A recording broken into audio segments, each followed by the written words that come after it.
ইসরায়েলের প্রাথমিক হামলায় একাধিক সামরিক কমান্ডার নিহত হওয়ার পরও ইরানের অবিরাম ক্ষেপণাস্ত্র হামলা প্রমাণ করে তেহরানের বাহিনী পুনরায় সংগঠিত হতে সক্ষম। শীর্ষস্থানীয় সামরিক কর্মকর্তাদের হারানোর পরও ইরানের এই পুনর্গঠন সক্ষমতা ইসরায়েলকেও বিস্মিত করেছে। মার্কিন সম্প্রচার মাধ্যম সিএনএনকে দেওয়া সাক্ষাৎকারে এমনটাই জানিয়েছেন একজন সামরিক বিশ্লেষক Trita Parsi. Quincy Institute for Responsible স্টেটক্রাফটের ভাইস প্রেসিডেন্ট ট্রাই টাপার্সি বলেন, ইসরায়েলিরা ইরানের পুনর্গঠন সক্ষমতাকে অবমূল্যায়ন করেছে, কারণ তারা অত্যন্ত সফলভাবে ইরানের সামরিক বাহিনীর শীর্ষ নেতৃত্বকে লক্ষ্যবস্তু করেছিল ও তাদের মধ্যে বেশ কয়েকজনকে হত্যা করতে সক্ষম হয়েছিল। পার্সি আরও জানান, ইসরায়েল বিশ্বাস করেছিল যে তারা ইরানের কমান্ড ও নিয়ন্ত্রণ ব্যবস্থাকে ব্যাহত করেছে, কিন্তু সেই ধারণা দ্রুত বদলে গেছে।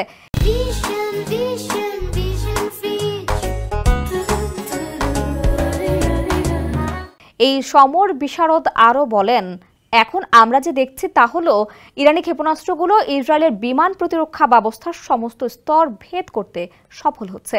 পার্সি সিএনএনকে যখন তার বিশ্লেষণের কথা বলছিলেন, সেই সময় সোমবার ভোরের দিকে ইসরায়েলে নতুন করে ইরানি ক্ষেপণাস্ত্র হামলার বর্ষণ শুরু হয়। এতে ইসরায়েলের একাধিক স্থানে আঘাত হানে। ইরান ও ইসরায়েল উভয় পক্ষেই হামলার তীব্রতা বাড়ানোর ফলে হতাহতের সংখ্যাও বাড়ছে। তেহরানের বাসিন্দারা নিরাপত্তার সন্ধানে রাজধানী ছেড়ে অন্যত্র যাওয়ার চেষ্টা করছেন। অন্যদিকে ইসরায়েলে রাতভর বিস্ফোরণ ও আগুন দেখা গেছে। বহু আবাসিক ভবন ক্ষতিগ্রস্ত হয়েছে।